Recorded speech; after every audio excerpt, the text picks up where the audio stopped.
Yes, and we're live. So, hello everyone. Welcome to the episode 22 of the Armoury Roundtable, and the first one for 2026. There's been a bit of delays in organizing episodes, so there's been a bit of a gap of a month or month two, actually, I think. So, but we're back today with a really cool guest and episode. So I hope you're as excited as I am. Today we talk with to Joshua Wiest. So, Joshua, do you want to introduce yourself? Tell us a little about you. Sure. And just before we start, sorry, if anyone hears a discrepancy in mic levels, because I was playing around with them a little, so if either we're super imbalanced, Joshua and I, or if the volumes are low, just let me know, please, and we can correct that before we dive in. Cool. Right on. I'm Joshua Wiest. I'm an amateur researcher, right for the Art of Arms. Sort of co-founded that organization with Stephen Freitas, probably about 4 years ago. Started out as a podcast, but eventually became sort of a research and writing endeavor. Um, I'm also a fencing instructor at Forge Fencing in Durham, North Carolina. And I also teach classes at the Triangle Sword Guild in Raleigh, North Carolina, which is where I started. I've been doing HEMA for about 10 years, um, medaled a bunch in all sorts of different things: sword and buckler, side sword alone, um, long sword, partisan, dagger, you name it. So I've kind of been around the both the competitive scene of HEMA and around sort of the research scene of HEMA. So, out of all these facets that you mentioned, which one is your favorite, I guess, or which one is the one that's, or maybe actually, yeah, I don't know, that's fine. We can then go to the next question. Uh, Honestly, uh, it's got to be the history. I love. I've always been a big history nerd. Um, I actually got into HEMA because I was writing a historical fiction about the Greek general Epaminondas and the Boeotian War. Um, and through that endeavor, that kind of gave me the foundation of research that I use now. Because Epaminondas is one of those characters where a long time ago he was a very popular character, but he kind of fell out, and he's not as well known anymore in terms of like the pantheon of Greek generals. Even though he taught Alexander the Great, and well, he taught Philip II, who taught Alexander the Great, his son, and therefore he is kind of the sort of the chief pedagogical uh, like purveyor of what we would eventually see as the, the Macedonian Empire, which is pretty cool. So Yes. yeah, so I'm a nerd basically. And That's the long and short of it. yeah, I think most people in the field are proudly are. How did you get into swords specifically, or weapons, let's say, maybe? Because from a general interest in history, what brought you to the kind of object side of things? It was kind of uh, it kind of came from two directions. One of my uncles was doing some like research on where our family was from and stuff like that, and had found a document in Utah where we have like a branch of our family who had become Mormons in Utah, and they do a lot of like genealogical research, um, and so they had um, basically uh, there was a ton of information about where our family was from originally in Germany, and so which is Württemberg. And so I started looking into the history of Württemberg, and at about the same time, I was working on that book about Epaminondas, and I kind of came to this point where both Epaminondas and Gorgidas, who's one of the other Macedonian generals at the time, the founder of the Sacred Band, are kind of putting the framework of the Sacred Band together. Um, and I realized that I was writing about training weapons, but I had no idea how that was done. So I started looking around and researching. And at the same time that this sort of family research was going on, I learned about Hans Talhofer because I was kind of looking into the history of Württemberg. And I was like, wow, that sounds really cool. So maybe I could kind of like combine these two things together. And then ended up stumbling on the Triangle Sword Guild and trying it out and getting hooked. Well, so yeah, I was about to ask what was that led you from Greek warfare and weapons to like European late medieval, and I think you explained that. But then a lot of your work is on Italian tradition. So where was the transition from, let's say, Telhofer to Italy? So um, when I first started out, I was there weren't any openings in the longsword classes because the longsword classes for the Triangle Sword Guild were getting so big that they had to cap them, and they only ran them about every 2 months. And so I actually started out in the sort of our Renaissance fencing side, which was doing rapier at the time. Hmm.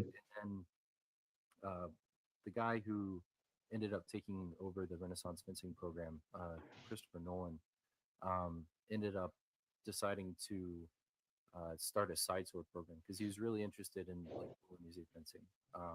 And so I started doing that, and I kind of had, just because of the way my schedule lined up, it just made more sense to do Bolognese fencing. And then at some point, I was having a conversation with him, and he was like, I think it would be good for you to kind of pick an avenue rather than kind of going in lots of different avenues, Hmm. to pick one and kind of follow that. So I kind of stuck with Bolognese fencing. I enjoyed it. I love single-handed sword fencing, um, more than two-handed sword fencing. So Okay, interesting. it's just a unique challenge, I think. Yeah. And in terms of the landscape, when you started, were you able to like shop around for stuff that already existed, or did a lot of the information have to be kind of, or maybe not even the information, like did your community, let's say, already have that offer that you could just plug into, or did you need to build it? Yeah. Well, in this case, so the there was a little bit of diversity in what like the Triangle Sword Guild offered because they were doing well.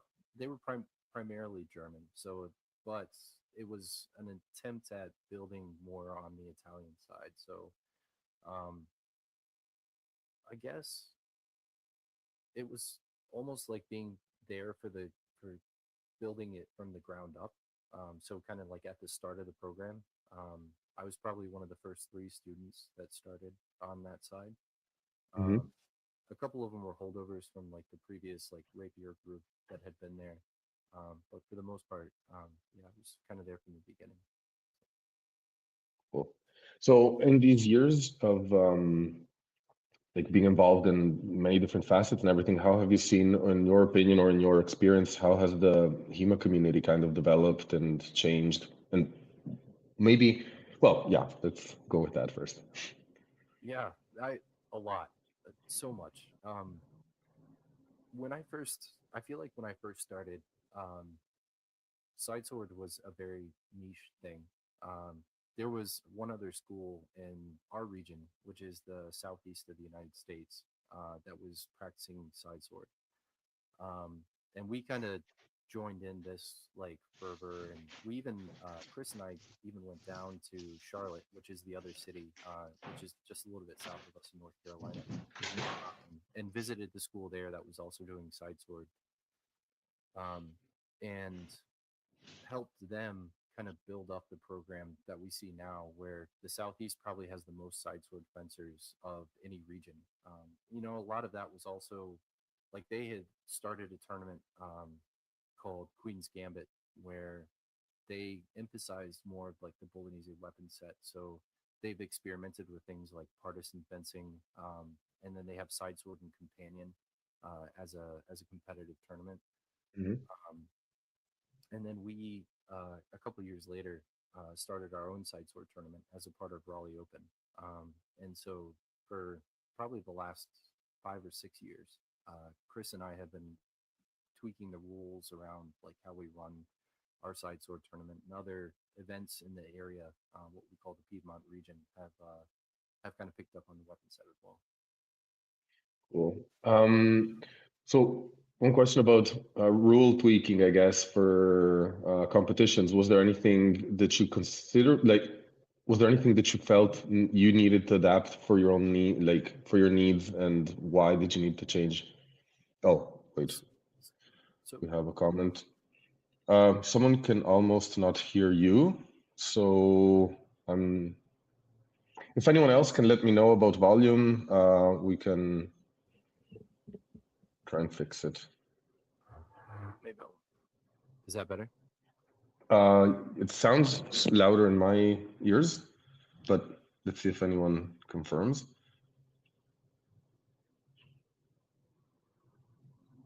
Okay, I guess actually maybe you need to talk. Okay. Yeah.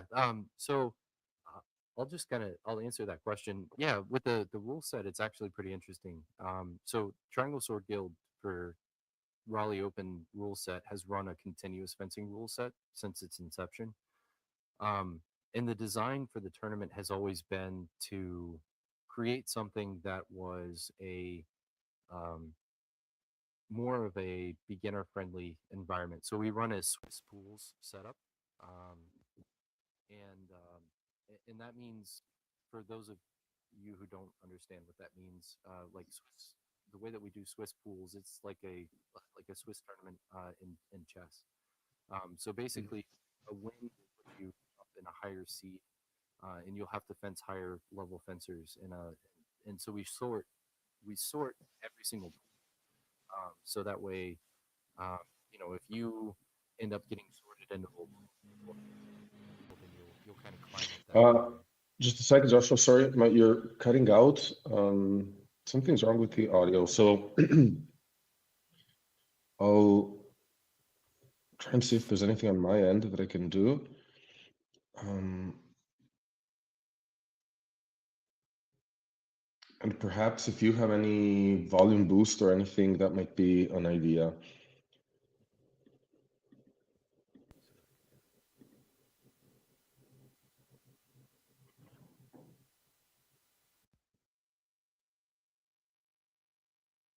So I put you at max here, and Yeah, how does that sound? nope, still not, at least on my end. Um, Hmm.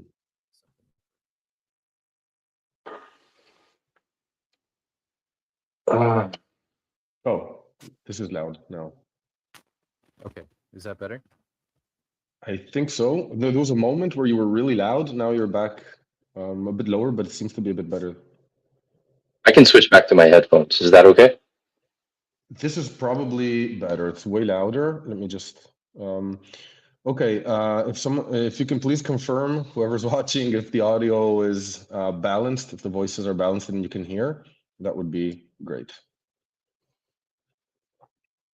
Um, Yeah, try talking, I Joshua. guess I can keep talking. Yeah.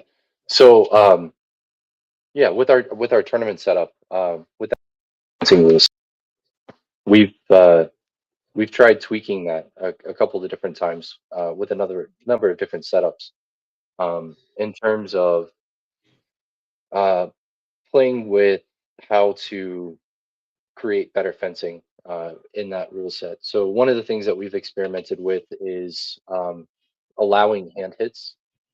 So a lot of the Bolognese techniques usually attack the hand and then kind of build into like a deeper target. So Hmm. we, rather than stopping the action at a hand hit, right? Stopping and saying Hmm. halt when somebody gets hit in the hand, we played with um, allowing the action to continue to see if Okay. we can kind of like actually build into the techniques that they're trying to do. That's been interesting. We tried that with the side sword for the first time this year, and it was okay. I originally ran that as a sort of a test rule set when I first did our two sword tournament. Um, Hmm. and two sword is interesting because um, historically, if you look at a lot of the historical duels that have happened, like Ascanio Della Cornea's duels, they were bloody affairs. Like both the accounts of like the wounds that both fencers took, whether it was Ascanio or like Taddeo, um, are pretty appalling. Like I mean, they had Hmm. cuts all up and down their arms, and so to try to create that semblance of like an honor duel, um, that's one of the things that we tried to do. Another thing that I've experimented with, specifically for the side sword tournament, is a cowardice rule set, um, Hmm. which for some people might be kind of controversial. But in terms of what you see with a lot of the Italian fencing tradition, there is kind of a sense of, like, if somebody were to try to perform a stringere and like gather towards you, if you were to take a passing step back, a lot of times you would be considered a coward. Um, Hmm. and Manciolino even says that. He says that um, they would your opponent would either have to attack or take a step back and basically be deemed a coward. Okay. So it's interesting because it changes the game a little bit, where if somebody has the sort of the bravado to gather into measure and issue a challenge, then you have to take it. You Hmm. have to do, and that kind of opens up a lot of the rule set for what we see, especially with Bolognese fencing, but even from authors like Rodolfo Capofero, um, where now the opponent is required to try to provoke or um, you know basically render a tempo in order to create a tempo in order to come into measure. So it's been pretty Yeah. fascinating. So I guess it's about um, attempting, if I understand correctly, to bring in the scoring system, also cultural contextual elements that aren't only the sport and the movement and the like the hit, but there's yeah, a step back, maybe like maybe may work in the sports environment, but if honor is like one of the key elements, then suddenly becomes. Have you had pushback, or have people been quite enthusiastic with your approach? Yeah, with the two sword tournament, we've had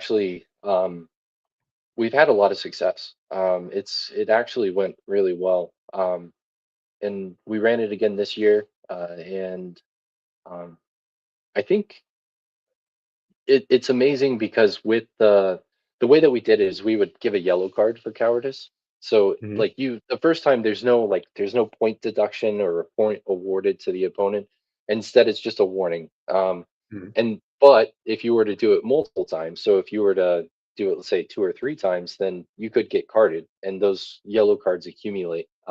And so you might end up forfeiting the match if you're just, you but there have to be controls of the other opponent can't just be like brutishly coming forward Hmm. and trying to hurt somebody. And so that we kind of uh, put controls in place to make sure that that couldn't happen as well. Um, and it did. It actually created some really beautiful fencing, especially with two swords. Just some really prolonged exchanges where um, people knew that they couldn't kind of like flee from measure, so they just kind of held their ground in a way, or came forward and or fenced more in a circular pattern, which really fits with what we see from the Bolognese fencing tradition. Hmm. And so like it just created these really beautiful dynamic exchanges. Some of them rarely in a tournament, I think, do you see like exchanges go anywhere past like one or two intentions deep, you know? Hmm. And we saw some that were going like 10 or 15 intentions deep, like just continuous sword movement and attacking. And it was really neat to see. So Were you able in any way to kind of observe if the hit points and everything match the accounts of wounds or anything like that? yeah, so unfortunately no, because like in terms of a duel, yeah, actually. Yeah. So in terms of like the way that we score, in order to do a continuous fencing rule set, is we do blind judging. So we do like a boxing style. So the Mhm. judges have clickers, and they're clicking for the hits that they see. And then for the two sword tournament, I gave it a weighted balance. So they would be accumulating like a thrust to the face would be 3 points if it was in control of the opponent's weapons. Mhm. And then like a cut to the body would be one, or a cut to the hand would be one. And doubles counted, because two swords you almost have to allow doubles to count. Um, But in regards to like whether or not, from what I have seen from the historical records of like Ascanio's two-sword duels, which are the best documented, I would say that they definitely do. Um, Mhm. even like so, Francesco Sandro Altoni has an account of a duel that happened in Florence that was 2v2, and it was fought with sword and dagger. And it's actually a pretty brutal affair. The number of wounds that these guys take, um, and even with those, there are a lot of like slices to the arms, and then somebody will get stabbed in the face. Um, and so, from like my historical research that I've done, getting stabbed in the face, unless you got stabbed in the eye, was usually not a fight ender. Um, Mm. Okay. and there are a number of duels where they talk about that. There's one that happens in Ferrara, between Niccolo Doria and Cristoforo Guasco. Um, and Guasco is completely outmatched against Doria, and he gets stabbed in the face at least 7 times, by the contemporary accounts that are there. And in one of them, Guasco or Doria gets his sword like up underneath his cheek, and he's trying to dig the point of his sword into his eye. Um, but like it's wild, right? But at the same time, like we don't usually think of that like when in fencing, a touch to the face and we're just like, yeah, that person's Yeah. done. Yeah. But from the historical record, that's not true. Even we did a podcast a few years ago, maybe not a few years ago, it was maybe last year, with Connor Kim Cowell. And Connor was, we kind of set this up where we wanted to talk about wounds and things that happen on the battlefield.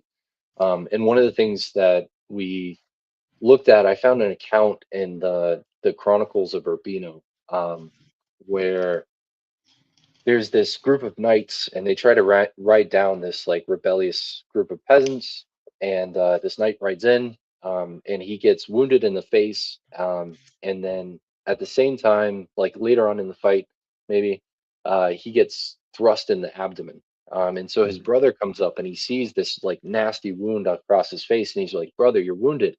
And he's like, that's not the one that I'm worried about. I also got stabbed in the abdomen, right? And he's like, I think I'm dying, Yeah. right? And so Yeah.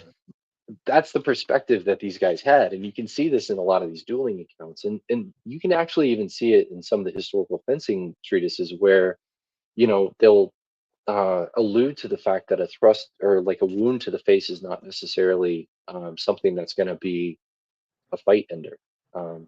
So it's fascinating Yeah. stuff. Yeah, it's interesting how things change. Like in my limited experience with HEMA, but nevertheless, my empirical experiences, like I go for the face is like it feels like a end game target, kind of, right? And it's either the chest or the face is what I try to. And when I get the hit, it feels like, yeah, okay, this would have been a challenge ender. And yeah, to find out that someone can get stabbed 7 times before they actually drop is Yeah, humbling, I would say. it it's wild. It's wild. Yeah. But I think what that kind of attributes to is like the necessity um, of kind of what we're trying to do with the art of arms, as like a research endeavor. Mhm. Because with the historical chronicles, you start to find out more of this information. Like you, not only do you find the sort of the history and the intricacies of like how certain things happen, right? Like if maybe just like an interest of a specific fencing master, but even with like the duels, dueling in particular in Ferrara, um, there was a there was a street in Ferrara called the Parsilo. I think I'm pronouncing that correctly. I'm probably not. I'm going to pronounce a lot of things wrong. Um, That's fine. but it eventually became the Vecchio de Duello. And so um, you can still visit this street in Florence, and there are two iron gates at the entrance and the exit of this sort of side street. in Florence, or excuse me, in Ferrara. And Alfonso II d'Este ended up shutting this thing down after the Council of Trent, probably, um, because too many Ferraris were going there and wounding each other and killing each other. And they would take the bodies across the street to, I think it was the Church of Saint Michael. Um, and like they had just a like a dedicated graveyard to people who had died on that street in duels. It's wild. That really is. So actually, this is, I think I was in my plans, I was going to ask you about the podcast and the research projects, but since we're already in this deep Sorry. historical context, we can, no, that's super cool. Um, in some of your writing, you talk a lot about these academies and kind of the culture behind the fencing environment in Italy. The first thing I would like to know is, in your opinion, coming from Talhofer, coming from a German tradition, uh, what are the biggest differences you see in terms of really like the environment in which these approaches to fencing developed? Yeah, that's a really good question, actually. I don't have a good. Every time I think I have an answer for that question, because this is something that I pondered a lot, right? Yeah. Every time I think that I have a good answer for that question, I start to question myself. Mm. Um, because there was a time where I wanted to believe. Um, well, let me frame it this way. So when I started in HEMA, one of the things that I encountered in terms of like how people approach the history was that Europe was very much a kind of small world environment where people didn't leave their cities very often, they didn't travel very much, and therefore ideas were very local. Mm. Um, that is not true at all, at least from my research. People traveled a lot. People, especially when you talk about like a city like Bologna, it's such an epicenter for culture and for multiculturalism. And that's built into Bolognese society. So, Mm. like the Pepoli family, for example. So, like you can just go through all of the sort of the big families in Bologna. The Pepoli family traced their origins to England. They were English royalty. So they have this family legend that like one of the English royals came through Bologna and had a child, and that was the sort of the scion of the Pepoli family. The Bentivoglio family, they have Mm. the legend of Re Enzo. So when the Bolognese captured Re Enzo, which was Frederick Barbarossa's sort of favorite bastard son.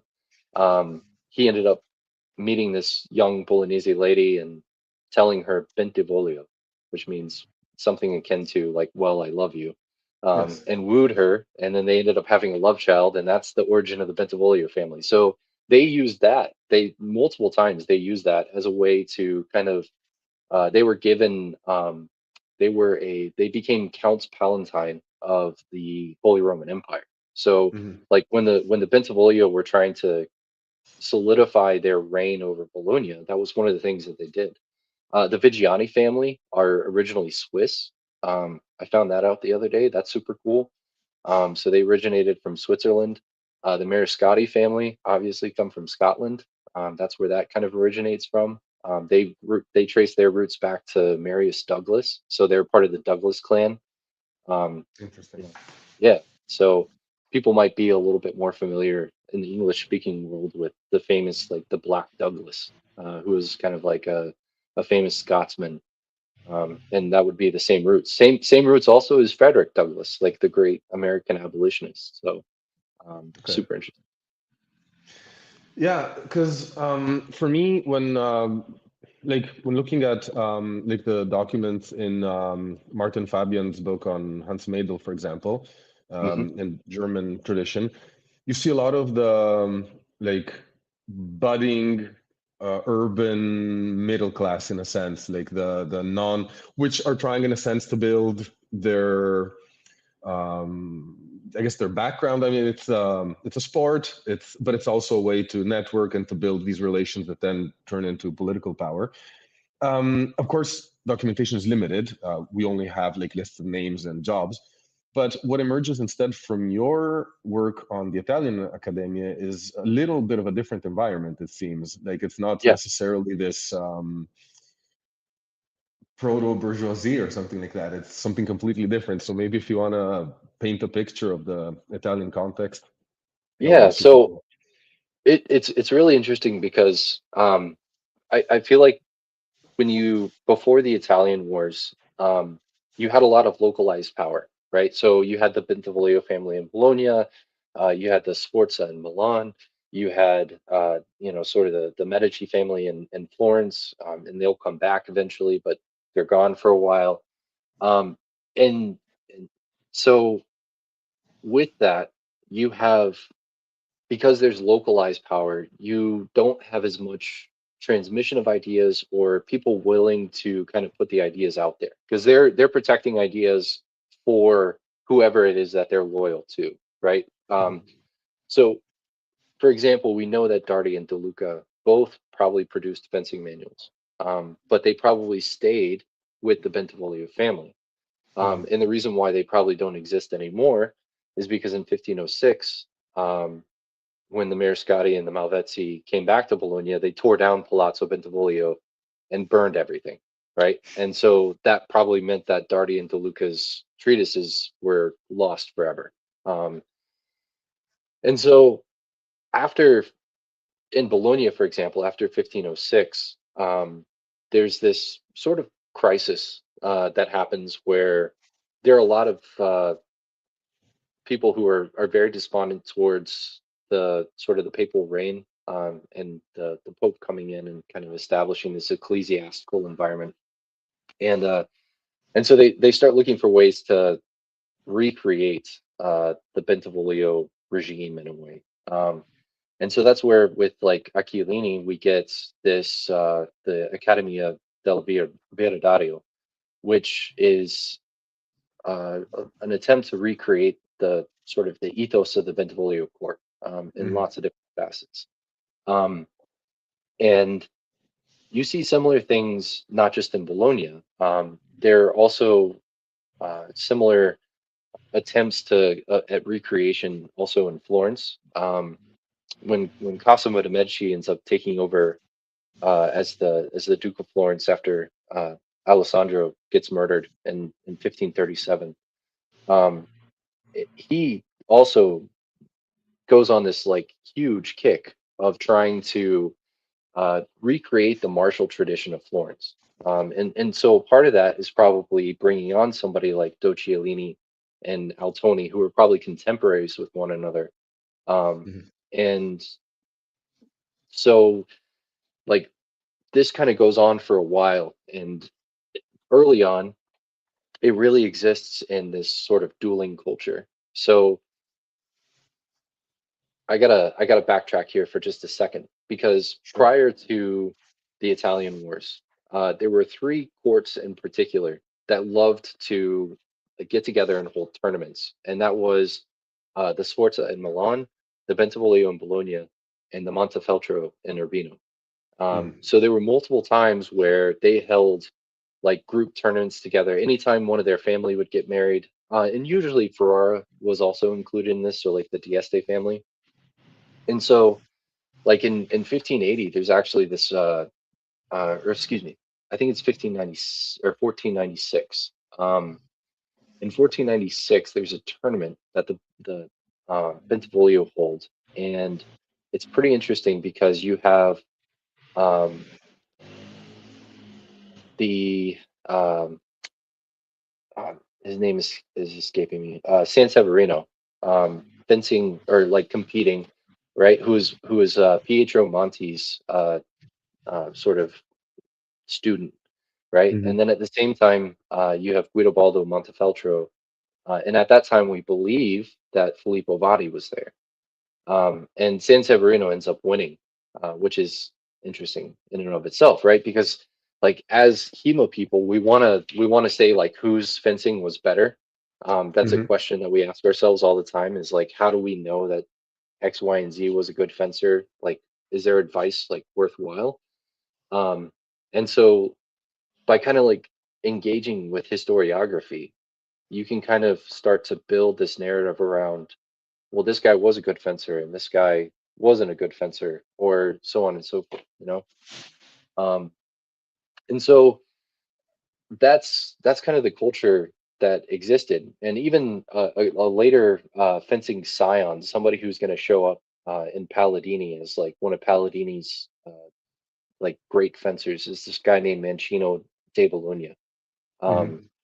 and Mancino uh, has this wild story, um, and the most epic death ever, where he's in a tavern, and like this group of papal envoys basically like ride up to this little tavern that he's in, and they're like, "You got to come out and surrender."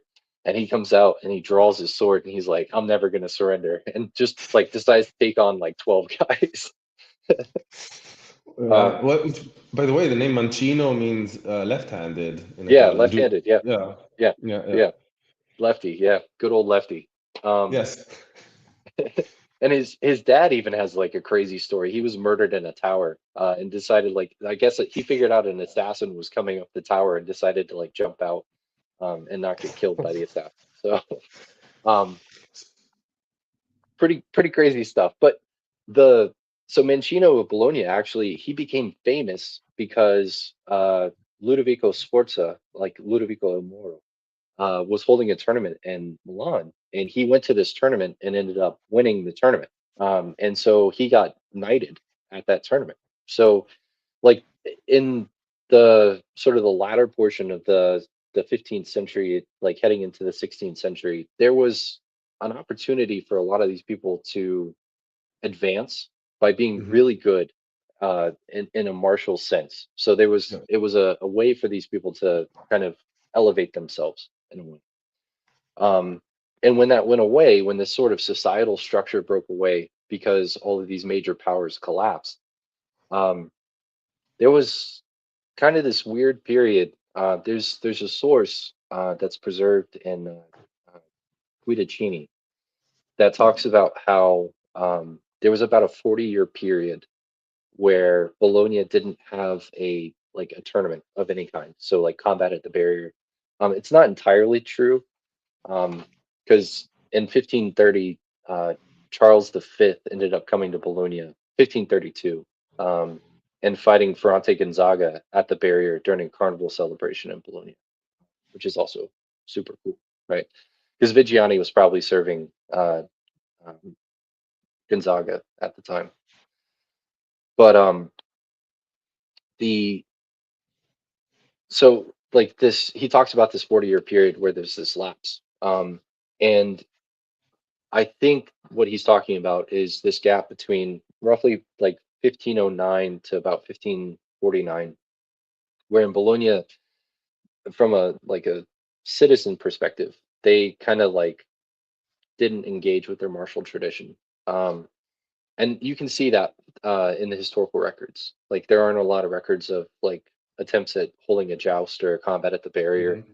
Hmm. Um, and it all of a sudden comes back in the 1560s. So um, starting with the academies in particular, you've got the Academy of Della Viola, or eventually what should become the Desti, and uh, it, it's a really fascinating um, subject because like there are multiple academies that kind of pop up. Like there's the Storditi, there's the Desti, there's eventually there will be the Torbidi, but the families who were at one point a part of the Bentivoglio Signoria, um, kind of restake their claim as, you know, key patrons in Bologna.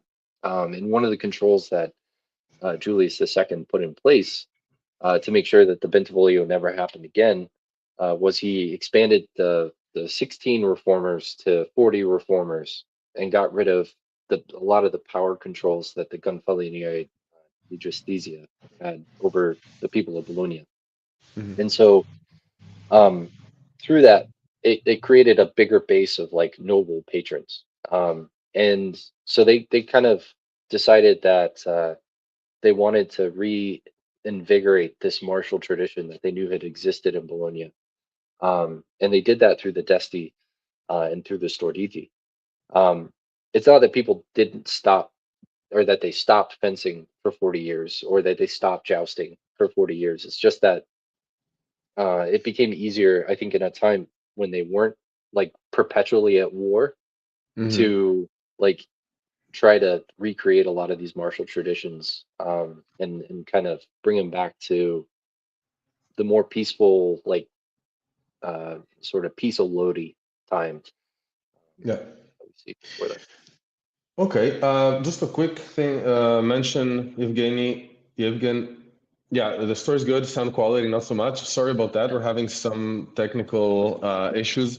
If it has to do with volume imbalances, let me know and maybe I can kind of equalize them. But in terms of like the sound itself, I think this is the best we can do today. So yeah. But please let me know because if we can correct something, we will. Um, One thing that comes out from what you're saying now and your writing, I think, is, and again, trying to compare to the environment that, and admittedly, I have quite superficial knowledge of, but like the German environment, it's Mhm. almost as if there you have this tradition that is already becoming almost a sport in a sense. You have these schools are more of clubs in a sense. There's already a vision of training. It's a little different or future oriented, let's put it. Whereas what you're describing is almost kind of pulling out a tradition from the past, not wanting to let go to some kind of martial tradition and trying to recreate it and rebuild it in a drastically changed, well, maybe not drastically, but let's say significantly different environment. Um, would that make sense to you? Do you see this kind of difference, or is it just Yeah. Oh, I rambling? think no, no, no. I think the key difference is like Germany wasn't war torn, or well, the Holy Roman Yeah, Empire wasn't war torn like Italy was. yeah. Like so, the Italian wars was such a like. Just imagine like the collapse of a society where all of a sudden your country is attacked from three different sides by major nations. Like Spain Mhm. came into Naples, France and Spain were fighting over Naples. There were constantly French armies there.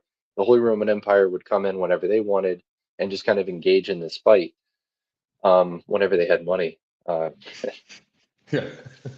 um, and so, like, what had been this sort of golden period, this glorious period of the Renaissance, gets stripped from Italy by the constant, marching of Mhm. armies into the Italian sphere. Um, and so, I think in that regard, one, you have this sort of influx of ideas, but and um, and the other is that I think you have a society who is so perpetually engaged in warfare that they're just tired of it. Mhm. There isn't necessarily um, this glorification, if you will, of kind of that martial mindset because Mhm. it's their reality rather than something of the past. Um, Mhm. and so, whereas in the Holy Roman Empire, if you weren't a Landsknecht or if you weren't a um, I don't know, like one of the feudal lords who could be a part of the heavy cavalry of Maximilian, then by all intents and means, um, engaging in sport and kind of engaging in some of this martial play was necessary if you wanted to develop those skills. And Mhm. so I think that's why we have a little bit more of a shift towards play in Germany before we get the shift towards play in Italy. Um, because like in Italy at the time, like even if you look at the title of this is something that I kind of bring into the conclusion of this article that I'm working on right now with the Order of San Stefano is that like so from like 1500 to about 1562 before the Council of Trent and the Tridentine Order, um, rather than getting this like play environment, we get this very serious like duel oriented environment where people would just engage in duels. So Mhm. a lot of these guys were so used to bloodshed that they were just like, I'm gonna die soon anyway, soon, right? And so why not just defend my honor in a duel and let's make this serious. Um, Mhm. and and so you see a lot of that. Like Cosimo the First de' Medici had three dedicated dueling fields in Florence, like three state-sanctioned areas that anybody could issue a challenge and say, "Hey, we want to use this field." In Ferrara, Alfonso the First d'Este, he used the Parasolo, and then he also had the Vecchio de Duello. Um, and so, like, there's a lot of this sort of realness to like what's going on in Italy. Um, and not that like the Germans didn't also engage in duels and stuff like that, but a lot of the duels that we do know about in sort of the German sphere um, of things were still very like fixed on kind of using the Lombard rules for dueling, and you don't see as many unarmored duels like you see in Italy, um, which is just like pure blood sport. Um, Yeah. so So we have Pseudo Apollodorus. When I try to lobby my city's parks and recreation department to put in a dueling field, they say no. Yeah, unfortunately, that's just the way. Well, maybe that can change. You never know. Just keep pushing. that's right. Yeah, we just need a little bit more of a societal collapse from what we've already Yeah, seen so far, and then we'll be there. We're getting close. yeah. Um, Another difference that struck me is that these academies you talk about, whereas again, from what I know of the German tradition, they're adult men that participate in these, like more or less adult men. I can imagine there's even some younger folks, but these academies are intended almost as boarding schools in a sense, like they're full. Yeah, they're in charge of the full education of the individual through a martial lens, let's say, but it's really bringing up a generation or of people or more, hopefully. So, is there something you want to mention about that aspect of things? Something that strikes you, or yeah, this is actually something recently that has become kind of a big. I don't know. Like sometimes when you're researching something, you start to encounter something over and over again, and then you start to kind of get a gist that this was something important. Um, and the first that I had encountered this was the Torbidi Academy in Bologna, and it was an academy that was started in the 1550s, and it was the idea was to educate the noble youth of Bologna, and at the same time also bring in orphans from the city of Bologna to educate them, so that way they could have some sort of transcendence in the city and become good citizens. And Bologna was kind of unique in that regard in terms of being a very liberal city. Like everywhere else in Italy, you could have slaves. In Bologna, they had outlawed slavery in the 1230s, and early? so a lot of the ideas behind that were that if you have a well-educated populace that can contribute to society, that you can kind of build up the overall like value of the polis, and they were very adamant about that. And so you see a lot of these sort of like clandestine endeavors like that. But with the education of noble youth, there are actually a couple of publications that sort of precede this a little bit.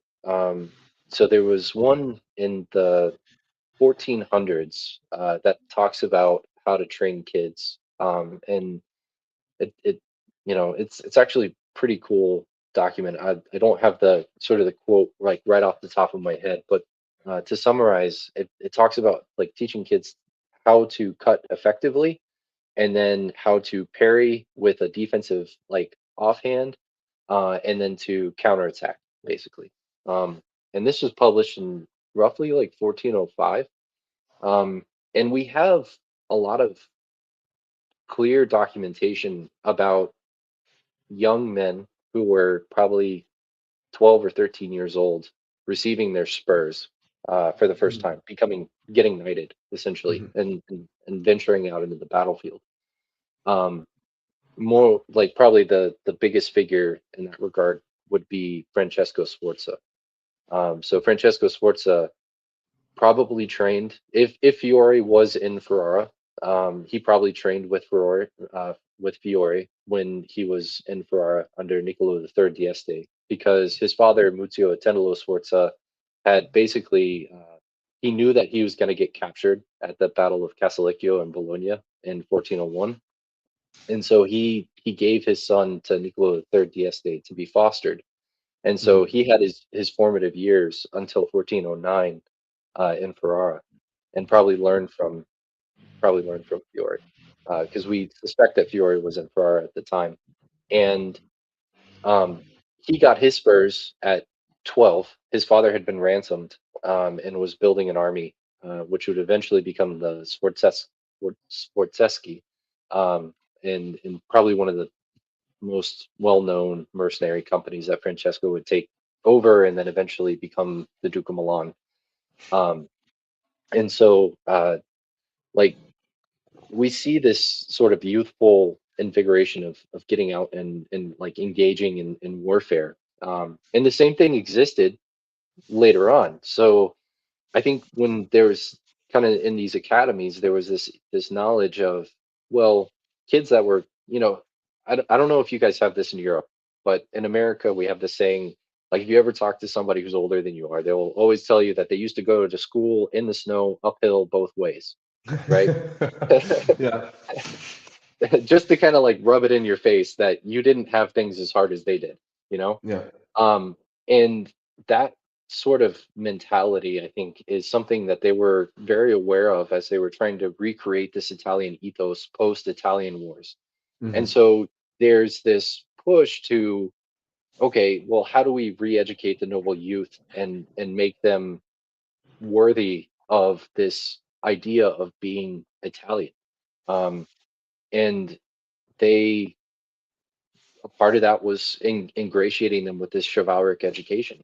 So in 1543, no, 42, I think. I might have that date wrong, which doesn't matter. In the 1540s, Francesco Piccinino, or Piccolomini, Francesco Piccolomini was a philosopher. He's the uncle of Silvio Piccolomini, who would eventually become one of the most important figures in Italian rapier fencing. And he wrote a sort of this pedagogical guide on how you should raise up your noble youth. And one of the things that he kind of really gets into is this sort of this attempt at a satisfaction of these Galenic ideas. So coming from Galen of how to educate your noble youth. Um, Sort of akin to that, there's a book that I found in the Bavarian library. That's a 1570 publication. And it's a translation of Galen, but they intentionally, I think, mistranslated Galen to incorporate like jousting and Mhm. fencing into like these Galenic ideas to make them more modern, right? Mhm. So you have this big push of, and one of the things like Galen says is he talks about this idea of proprioception. This is something that we think about in fencing these days, and I've had many an argument with people online, as one does, um, where they're like, "There's these, Renaissance people and medieval people didn't know anything about proprioception." Um, and my answer to them now is, "Have you ever read Galen?" Right? Um, because they did, right? And Yeah. and Galen talks all about proprioception. So one of the things that you see that kind of like coincides with this push towards these chivalric ideas of learning how to fence at the age of 12 to 14, and how to joust and ride and all these things, is also this notion that these kids should learn how to do gymnastics because that teaches them proprioception, and that comes from Mhm. Galen. So these are all very Galenic concepts that are just kind of built into these academies, and it's about reclaiming this sort of lost glory that I think that a lot of Italians were struggling with because they were being occupied by the Germans at that point, Yep. and they didn't like it. So, if spurs were earned, let's say, by the way, was that the kind of the final step of this? Like, was it who participated in these academies would have been knighted, or was this something that was not random, but let's say happened only to a few select few? Yeah, I honestly, after, well, some of them were knighted. So like there's an example of, I think it's Philip II ends up coming to Bologna in 1590. I think I've got that right. It might have been one of the other members of the Habsburgs Mhm. that comes to Bologna at some point.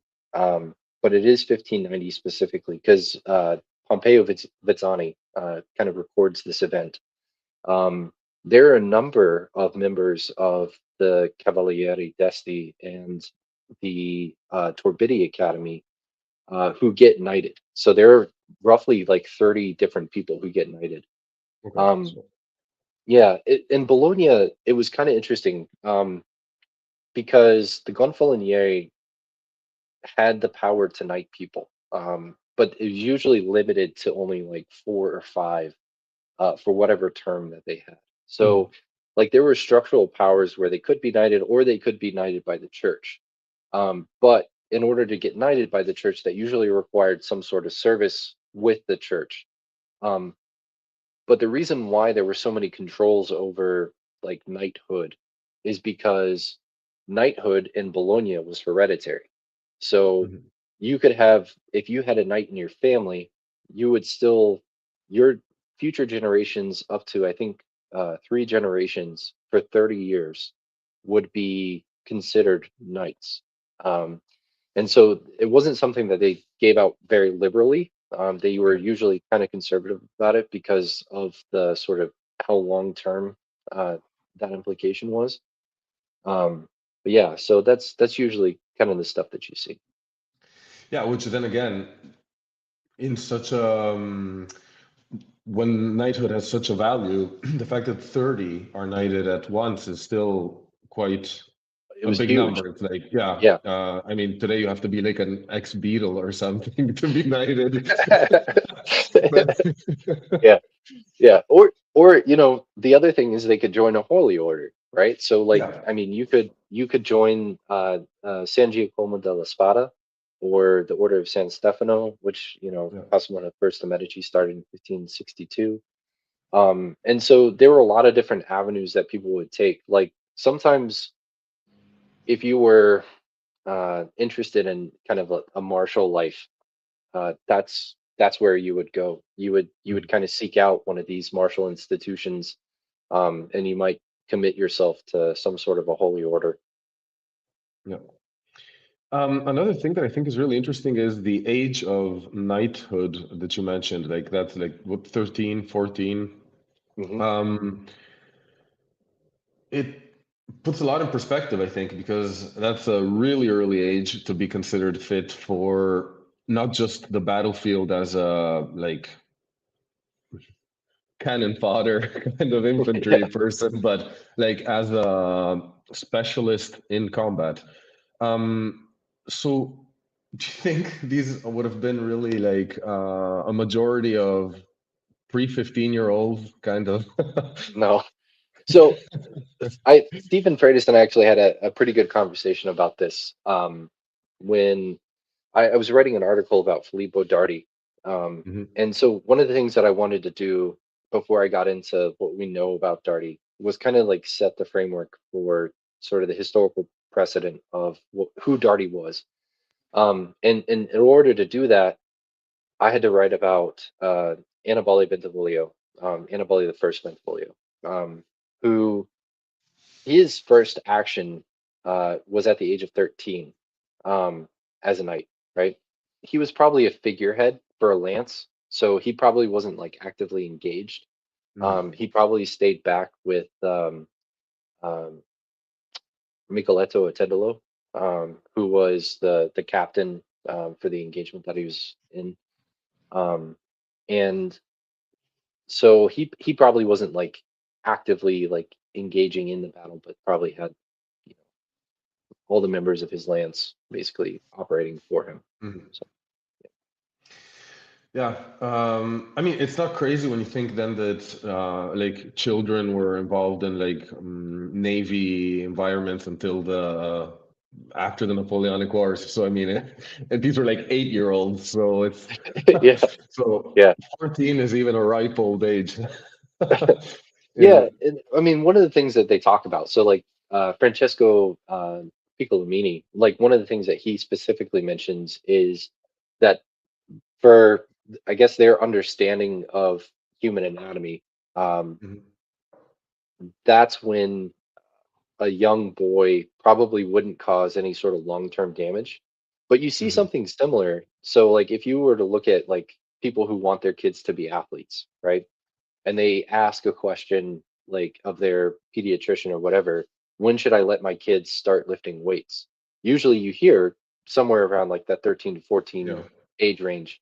And that's exactly kind of what they're getting at is like that's when the body really starts to develop muscle, and so that's when it actually has like some sort of an effect like long term. So speaking of this educational environment, these academies as basically schools or training grounds, do we have like the curricula or the like? Do we know how much detail do we have into what they were doing to train? And are there differences between the different academies? Yeah, that's actually a really good question. That hits right home with what I'm trying to reconcile in my brain right now. We do to some degree. So I think what we see represented in somebody like Giovanni Dall'Agocchie's Libere Tre, right, where he's talking about fencing with the sword alone, and then he talks about jousting, and then he talks about battle formation. Um, to me, I kind of have this indication that he was probably representing the Pepoli family on behalf of the Storditi Academy. There's some sort of familial connections between the Ruini and the Pepoli that lead me to kind of like come to that.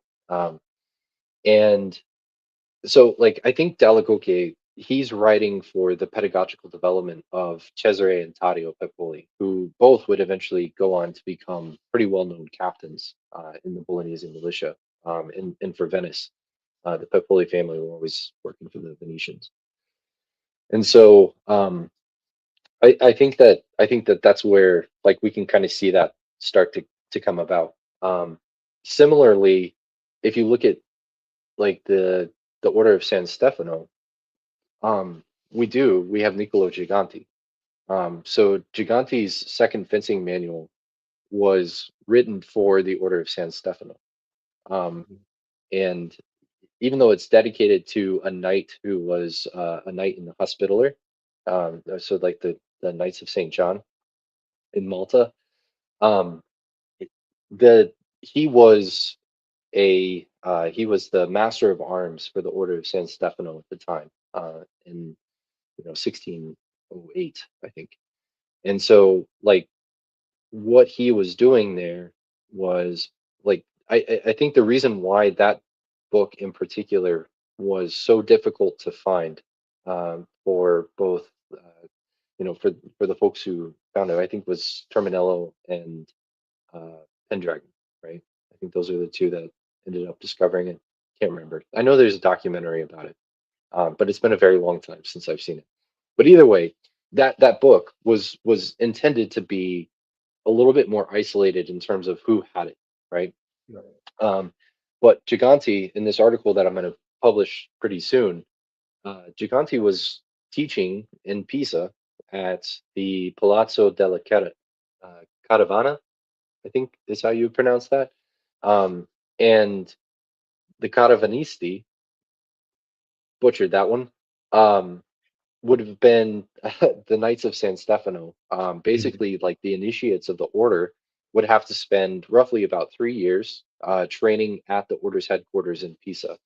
And so that's where Giganti is teaching. And Giganti um, makes a lot of mention of things that I think are pretty fascinating in that regard. So, like, we do, I believe, have some evidence of what it was that they trained. Now, for the Desti, or for even like the Storditi Academy, or even the Torbidi Academy, um, things were a little bit different. Um, while a lot of the knights who participated in those academia were themselves engaged in sea battles, most of the time what they're training for are infantry tactics.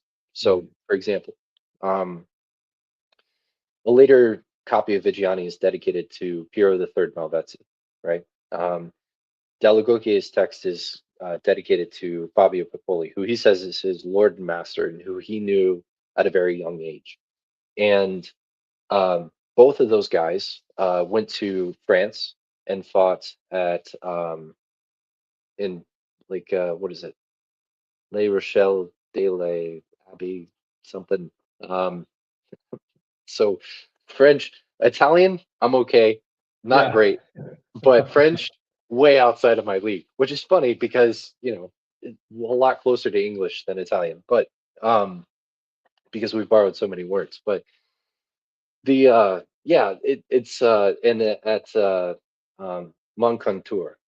So those two battles in particular have been the Third French War of Religion, and so like they were heavily engaged in the Third French War of Religion, and so a lot of their tactics are more infantry based and cavalry based. So that's why you see a lot of jousting, in particular with somebody like Fabio Pipoli. And then when you go down to like the Order of San Stefano, they have different regulations altogether, and they're very clear about this in a lot of their documentation. And they talk about, probably the most interesting thing is that knights in the order had to train with credentialed masters who were verified by a council, right? Mhm. So this is very different than like in Bologna in the 1530s from Marazzo and Manciolino. We see both of them complain about the fact that there are no longer credentialed masters. There's nobody out there giving certifications to fencing masters. There's no kind of guild structure that Mhm. verifies that these guys are actually know what they're talking about. Cosimo de' Medici changes that, and he puts these orders in place. And one of the things that the knights in the Order of San Stefano had to train is they had to learn weapons that were good for fencing or for fighting at sea. So the weapons that they trained were the sword and cloak, sword and dagger, the spadone. Mhm. You can imagine somebody on a ship with a spadone just like clearing a deck. Yeah. Just absolutely brutal. Yeah. um, and things like the pull hammer and the halberd. Yeah. So like those are the weapons that they usually train. Um, and sometimes they would also do exercises with things like like even weapons that they would perhaps encounter in battle, like the Turkish bow. Like so, if there was something that they might end up picking up in the middle of a battle, they knew how to use it. Yeah. So yeah, there was kind of like this clear structure to the way that they trained and the weapons that they emphasized, which is interesting. Very interesting. Um, Another interesting thing that popped out was how the training is, yeah, about being prepared for war. It's this martial training and everything, but it has a lot to do even with, I don't know, maybe like fixing um, youthful angst in a sense, like trying to Yeah, solve the age-old problem of adolescents being a little depressed and not knowing where to go or what to do. Um, so there's a really interesting mention there on the fact that one of the expressions we use today as memes, or you find like online or something, was already used. Yeah, it was already used in Bologna, I think.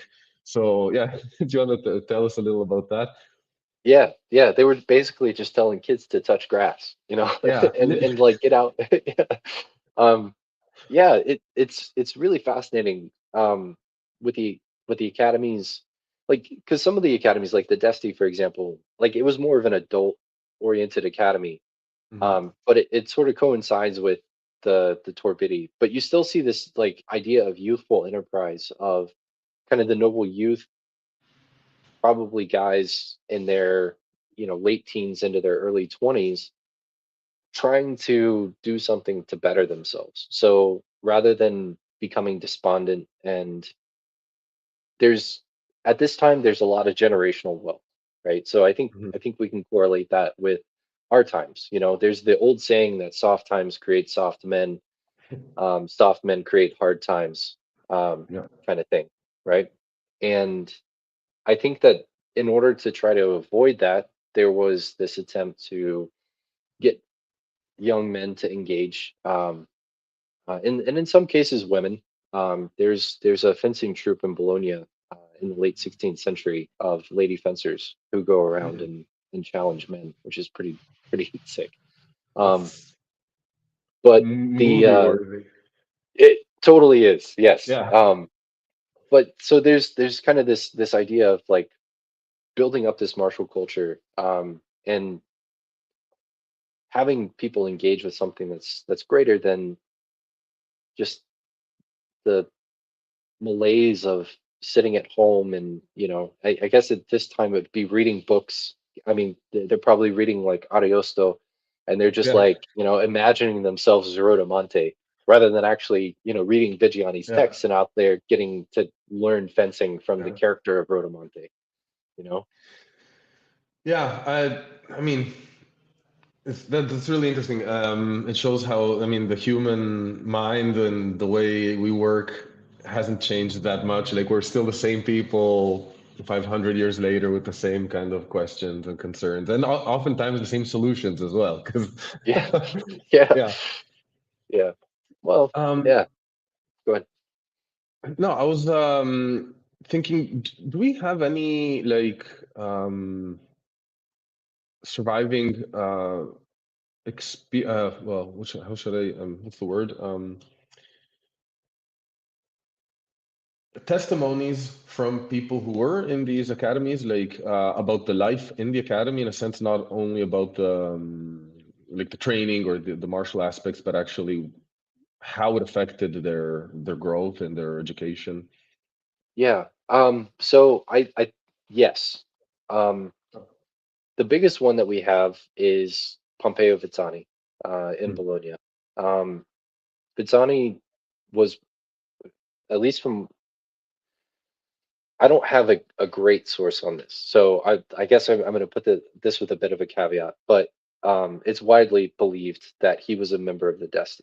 Um, mm, and so he recorded a lot of the feats of the Desti, and they would have like these you know big mock battles in Bologna, usually around carnival time. They would have these mhm, immaculate jousts with these awesome like floats and all this really cool stuff and pyrotechnics and stuff.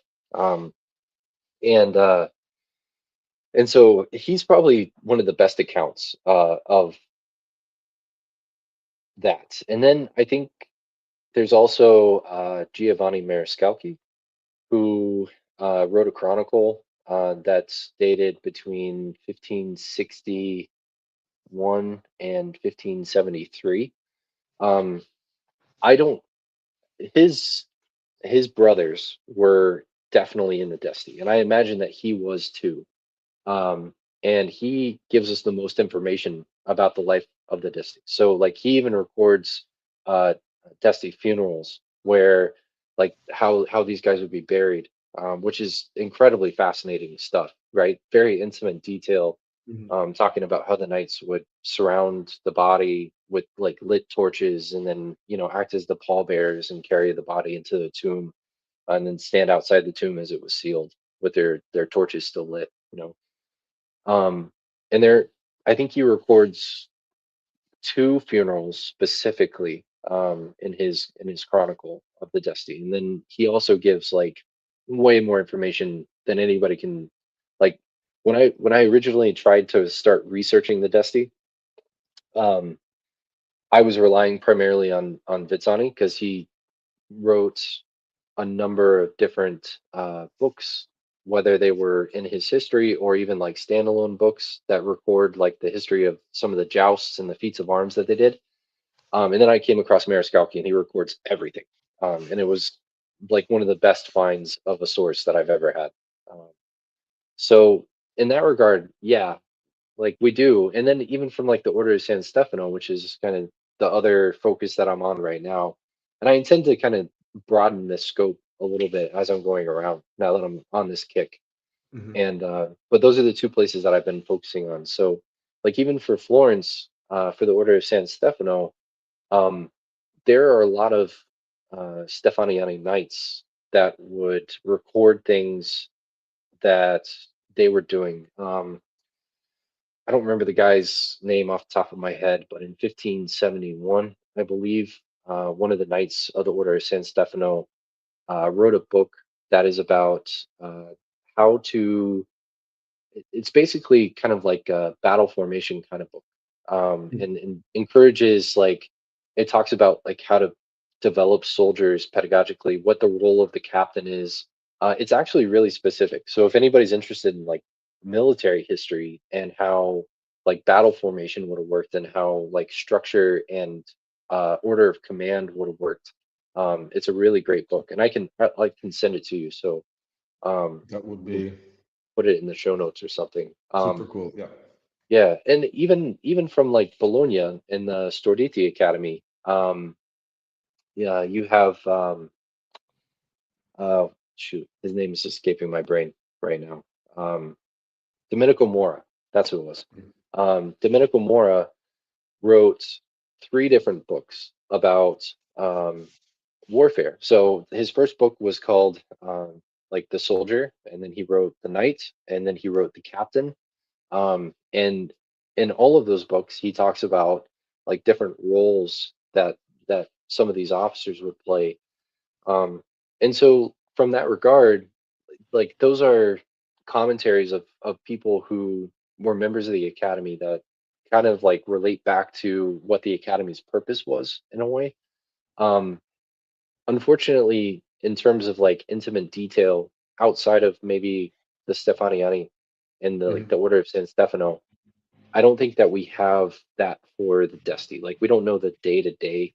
Pompeo Vizzani kind of gives us an idea. He says that they trained with arms, a lot of different arms that they focused on, like gymnastics and fencing and jousting, right? So like that's kind of what they would do. Um, with the Order of San Stefano, we have a little bit more of an intimate view of what the order did and how they trained knights and how they prepared for war. Um, because there's a lot more documentation. There were a number of different knights who just kind of gave us information that, um, you know, like things like an initiate of the order had to, on an annual per annum basis, basically report back to the order that they had been training with a credentialed and verified fencing master, Mhm. right? That they had also been keeping up with their studies on geography and, um, you know, being able to command a ship, basically, like any sort of academic endeavor you can possibly imagine that would sort of facilitate being a good military commander. And they Mhm. had to document all this stuff.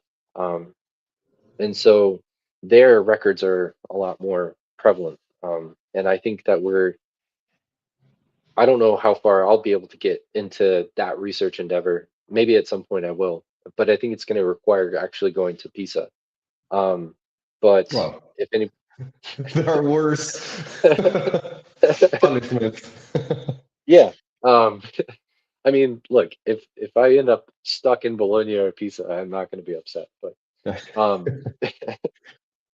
I think that there's a lot more out there. Like, and this in a way kind of speaks to a lot of the what we're doing with our research with the art of arms is like all we're trying to do is kind of uncover the surface of other potential avenues that Mhm. people who are perhaps professional historians can say, oh, wait a second, that's something I could do a dissertation on, you know? Yeah. Um, so And there seems to be quite a bit. This is the more I talk to people, the more I kind of consolidate the idea that we're just barely scratching the surface of a lot of stuff. And yeah, we did lose a lot, but a lot of it is just still needs to be found and told. So Yeah.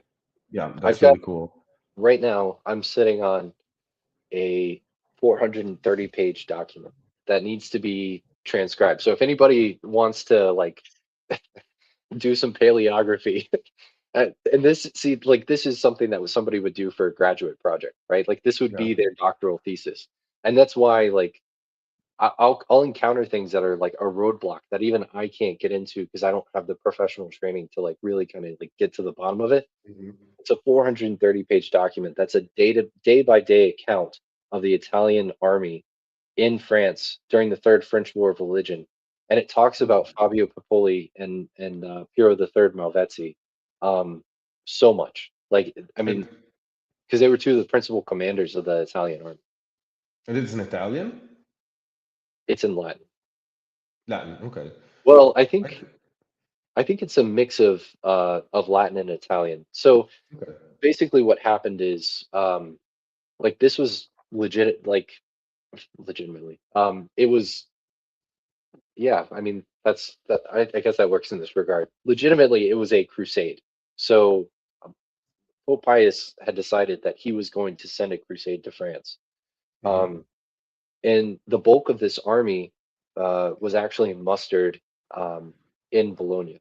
So you have a ton of Bolognese captains, and attached to this group, because this is after the Council of Trent, there were 5 Jesuit priests, and the Jesuit priests were basically there to make sure that this army maintained the standard of the orders of the Council of Trent, and this outline that a priest had made that basically said that, like, for a model Christian army.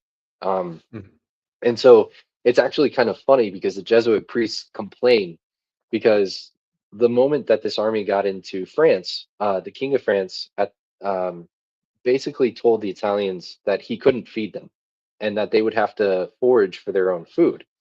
And that was a violation of what the Jesuit priests wanted them to do. They said they couldn't steal anything, and they couldn't drink. And so the only thing that they had available to them that was still good, because the water was shit. Sorry if I probably shouldn't cuss, but the water was bad. So they couldn't drink the water. So the only thing that they could find in France was wine and whatever they could steal from the various farms. And the King of France, the craziest thing about it is he said, "I would rather lose my country than lose my kingdom." That was his words to Sforza, Okay. yeah, the Santa Fiore. That's what he told him. It's just wild. It's absolutely wild. And so the Yeah. Jesuit priests are just writing back to the Pope, and they're like, "These these Bolognese, they keep running around and stealing stuff, and we hate it." And these are the commanders, and it's a really intimate account. Um, I've got a couple of different books that I guess people who had been writing about this had probably transcribed parts of it that were specific to dates that they were trying to understand. And the amount of intimate detail, like, I mean, it gives like a hour by hour account of the what the Italians were doing at La Rochelle de l'Abbey. It's stuck at that. That's so bad. I'll work on that. Cool. So Yeah. you might have already some either volunteer or someone suggesting someone for the yeah. And if that weren't enough, I can tentatively also put in my application. My Latin and paleography are Latin is a little rusty and paleography is a little superficial, but I can give it a go. So Sweet. Yeah. No, that would be yeah, great. Italian That would is be good, awesome. luckily. Yeah. Yeah. um, So just before, because I'd also like to talk about your other projects and other things, but a couple of more questions again, going back to the academies. One thing was that struck me is there's this desire to build this kind of take from the chivalry tradition and build this martial education, training youngsters, giving them a proper education, but it doesn't really seem to work in real life then, because a lot of the environment is then super violent. You mentioned a lot of really like movie worthy duel situations. Like it's really a very different reality of violence than what would appear if you were to describe this as a curriculum for for someone's kid. So Yeah. do you think it was a necessary consequence? How did that shift from these high hopes to something a little more street violence like? I, I mean, so Italian history is like, to relate it to a modern sense. This is such a bad correlation, and I'm probably going to offend you with this. I'm so sorry, but it's like a long string of like like constant mob movies. Like it's still like very much that same sort of like ethos, at least in a city like Bologna. Like Hmm. you always have like these factions that are coming up, and I don't think it's really that different anywhere else, right? Like a lot of people will read Niccolo Machiavelli's The Prince, right, Hmm. and they think like even contemporaries of Machiavelli read The Prince and they're like, this guy's like the Antichrist, right? um but really what Machiavelli is writing is about how to survive the world of like of the Italian like culture. um Hmm. and that's very foreign, I think, to modern readers who look at Machiavelli, because we live in such sort of a safe and non-competitive world, in that regard, right? Maybe in a Hmm. business sense, you see a lot of business people who like, like Yeah. just like s- sell out on Machiavelli and Machiavellianism, and even some political leaders. But the idea is that Machiavelli, like if you look at some of the historical anecdotes that Machiavelli gives, like one of them is in 1443, the Canatoli family tried to overthrow the Bentivoglio family, and in order to do that, they tried to, well, they did murder Annibale Bentivoglio, but who they didn't murder was Galeazzo Mariscotti, and that was the biggest mistake they could have ever made, because even though Machiavelli gives all the credit to Santi Bentivoglio, um, Mariscotti basically rallied all of Bologna and the Bentivoleschi faction and wiped out the Canatoli family, right? And so Machiavelli's advice in that is, if you are going to try to take out a prince, you should make sure you kill their entire family, right? Everybody sees that and they're like, that's so dark, right? But there's historical precedent for why Machiavelli is saying this. And the anecdote that he gives is Santi Bentivoglio, because Santi Bentivoglio, um, so his story is really crazy. But he was he was the bastard son of Ercole Bentivoglio, who was Anton Galeazzo Bentivoglio's brother, who's Annibale's father.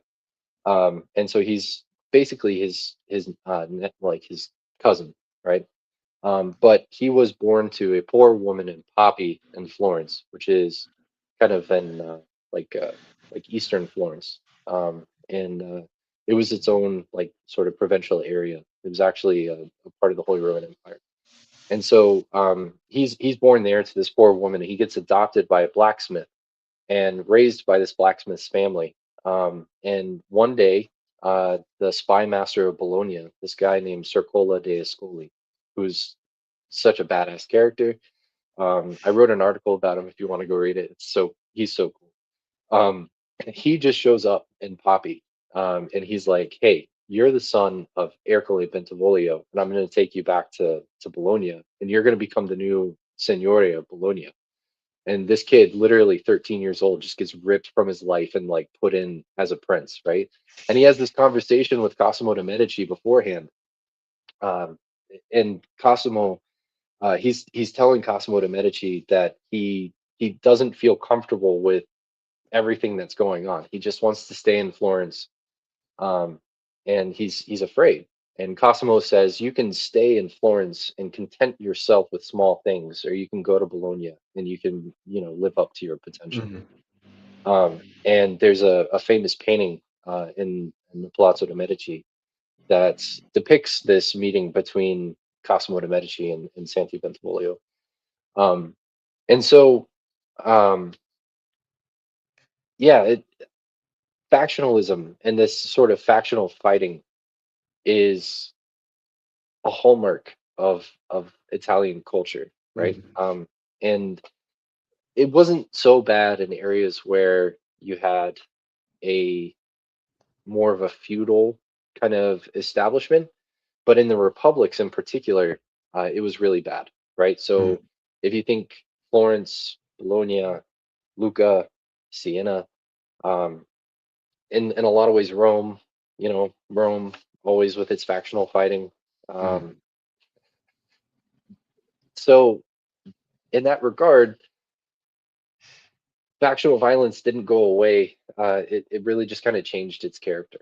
You know, the Pepoli family in particular, uh, towards the latter portion of Bolognese history, and as we get into the academies, were like the biggest purveyors of a lot of this factional violence.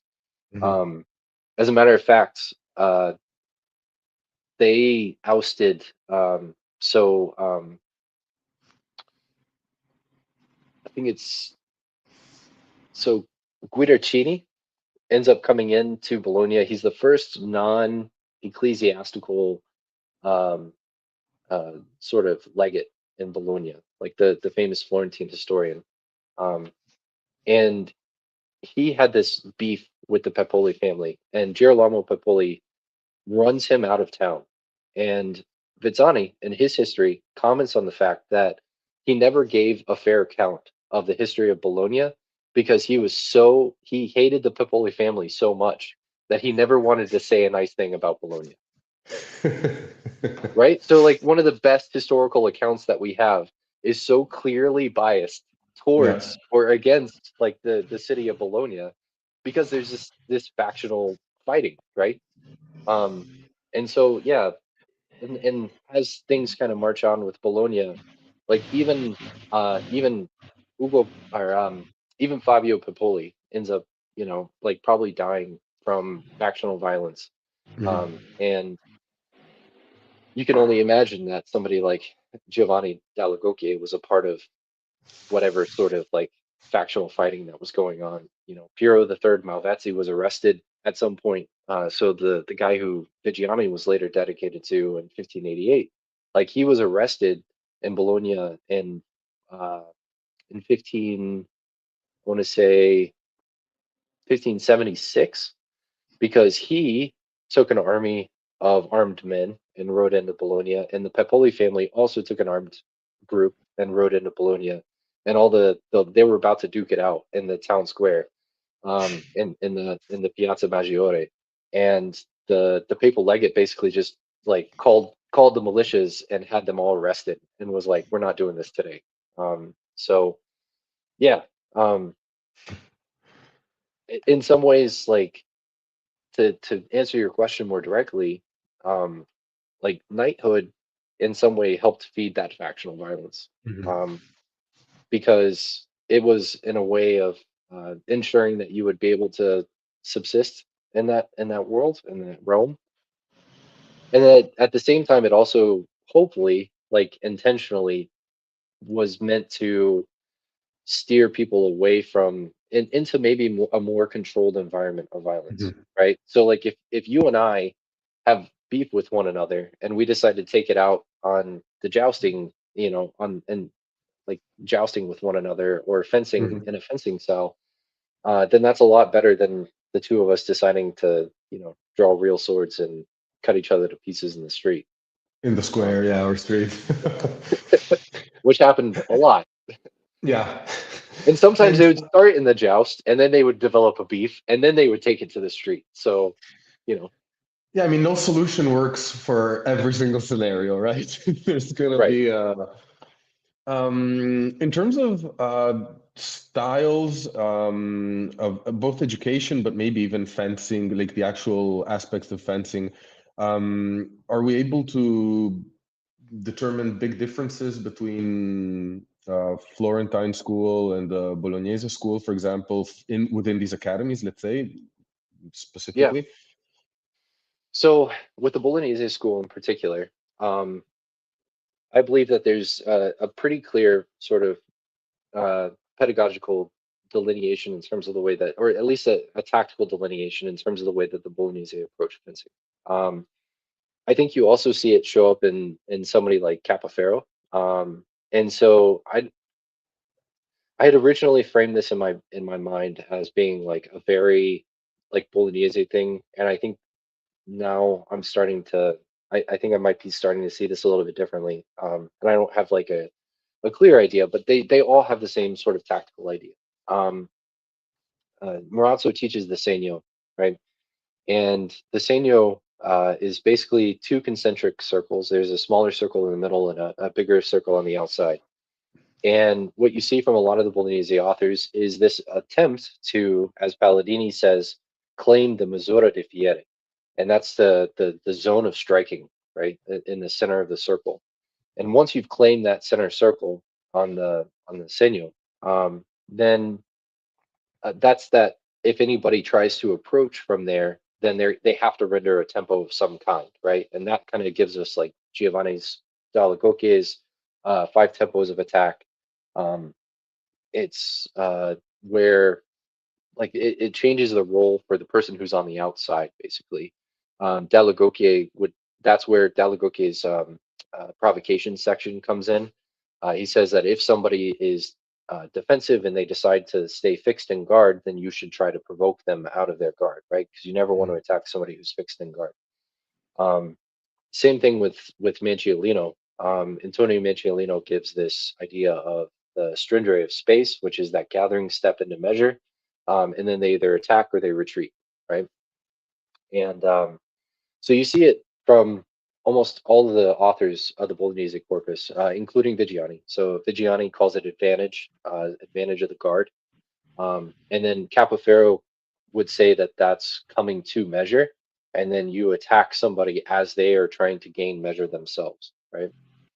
Um, and so there's this clear sort of uh, tactical approach to fencing. It's a little bit more defensive fencing. It lends itself more to wanting to be defensive and counterattacking out of your defense. And with the Florentine system, you can imagine because it was so heavily influenced by German fencing and from Spanish fencing, there's a little bit more of an offensive nature. So from authors like Gisiliero and like even some of the commentaries that Filomeni gives, even with Altoni and Docciolini to some degree. Like there's a clear differentiation between those two, and then what I see from like more of the sort of the Piccolomini tradition. But you generally have more of this idea that you should be the attacker and that you should be putting like seize the war, right? And then like continuing to put this constant pressure on your opponent by attacking them and maintaining that attacking pressure as you're going along. And in that regard, I think that that's where the two systems kind of differentiate. So best evidence of this is Gaiani. So Gaiani probably spent time with both Gisiliero and in the Farnese court, and then also with Piccolomini when they were fighting the Barbary pirates. And he's super critical of Vigiani. And so his biggest complaint about Vigiani, he actually says that Vigiani probably wasn't as good of a philosopher as he thinks he was, which is pretty funny. It's always funny when like contemporary people talk smack about each other. Yeah. Um, and but like his biggest complaint is that Vigiani is adamant about this idea of the um, and again, this is that Bolognese ethos of the advantage of guard and getting to that place.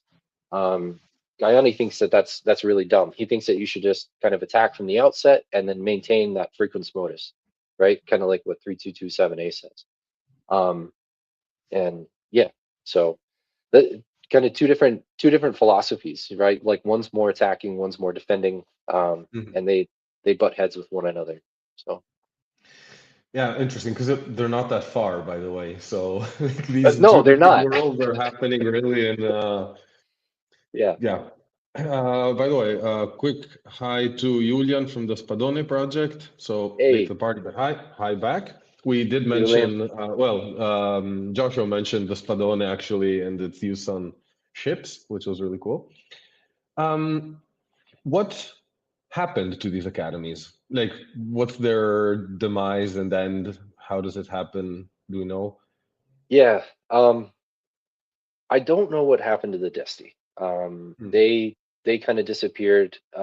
The Ardenti Academy, which is the youth academy in Bologna, they were eventually kind of ran out of money, and they fell on hard times. But there was a Jesuit school in Bologna that picked up the like kind of picked up where the Ardenti left off. They even like co-opted all of their fencing masters in the Hmm. 18th century. They hired all their fencing masters, and which is also a really interesting nugget because it talks about how they were fencing masters of the Bolognese fencing tradition specifically, and then it also talks about like masters of the Roman tradition and so on and so forth. And we can imagine that's probably like the Marcelli influence. And so, uh, yeah, like the Ardenti come about, but then they eventually die out in the late 18th century. And so, like the late 1700s. And then there's another gap of like nobody's really teaching fencing to the youth. And that's where we get uh, shoot, his name is escaping me right at the moment, but there's a Bolognese fencing source that's all about the saber and the small sword.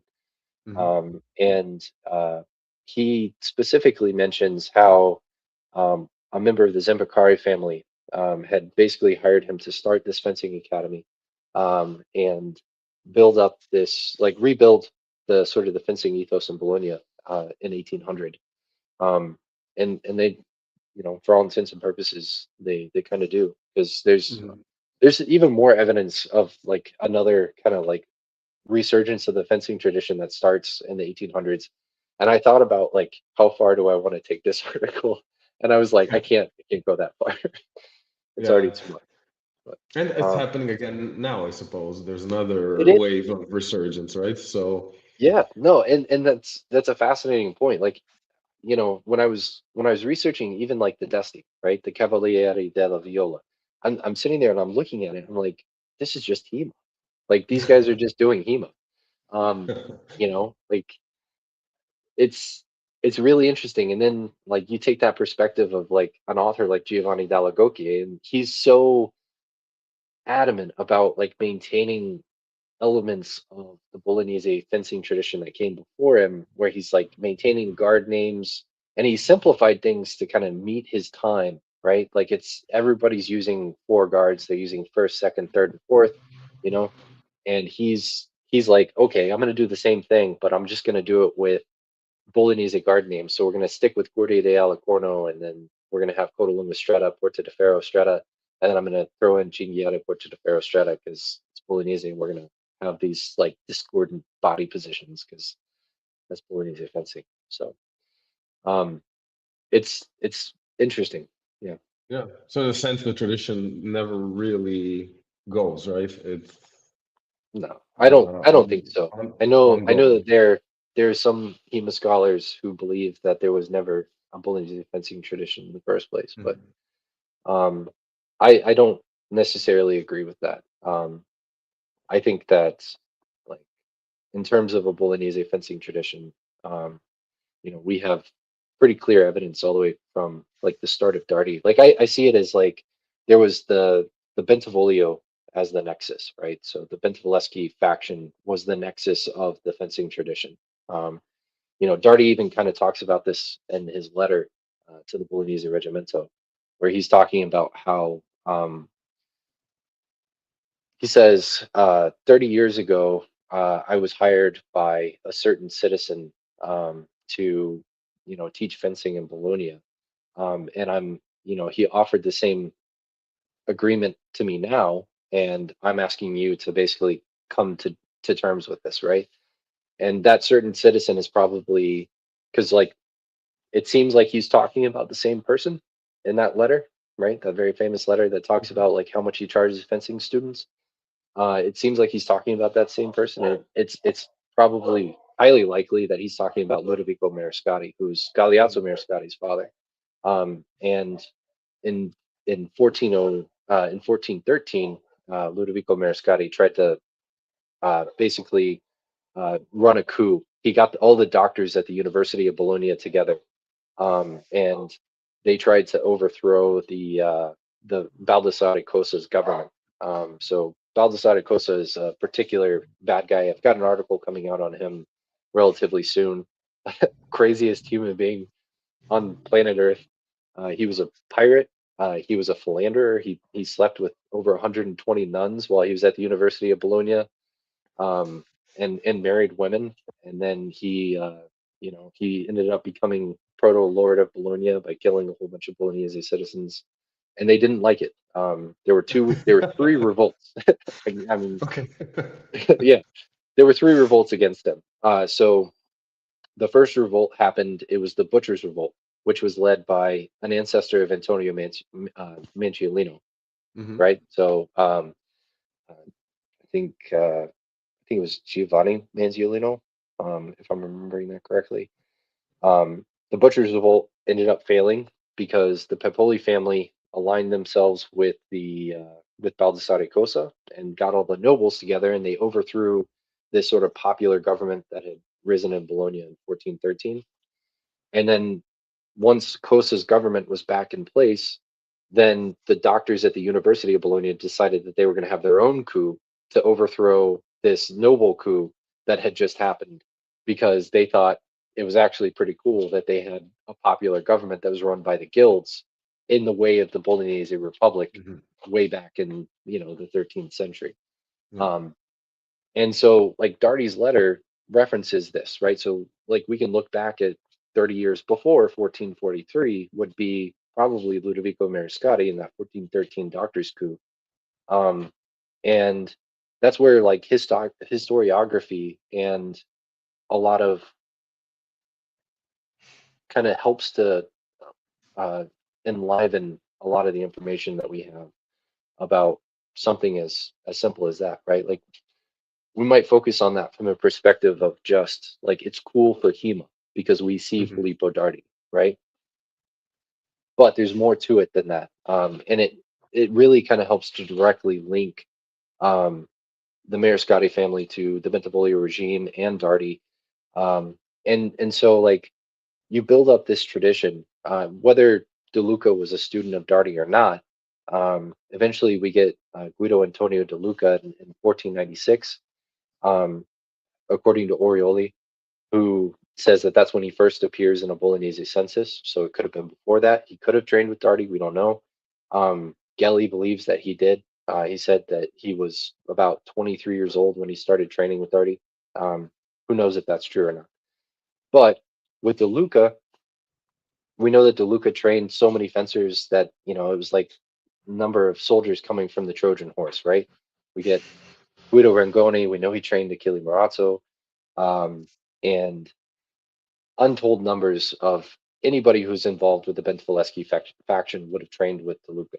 Um, and the interesting thing about that is with DeLuca, even like continuing on from DeLuca, just to kind of like stick to the point here without getting too much into the history of it, like just from Marazzo, right? Marazzo wrote his book, his opera nova for Sebastiano Marazzo, right? Sebastiano Marazzo's son, Achille II Marazzo, was also a fencing master in Bologna, according to Tedeschi, Hmm. Lelio Tedeschi, in 1604. And so we have, from just that sort of lineage alone, over 125 years of continuous, like direct lineage right there, Yeah. right? Um, and I believe that because you have this Vintileschi nexus, and you see like very similar things start to rise up. Like the Desti, for example, they train at the Palazzo della Viola, which was when it was originally built was known as Il Casino, the Little House, and that's where Annibale II Bentivoglio trained And with.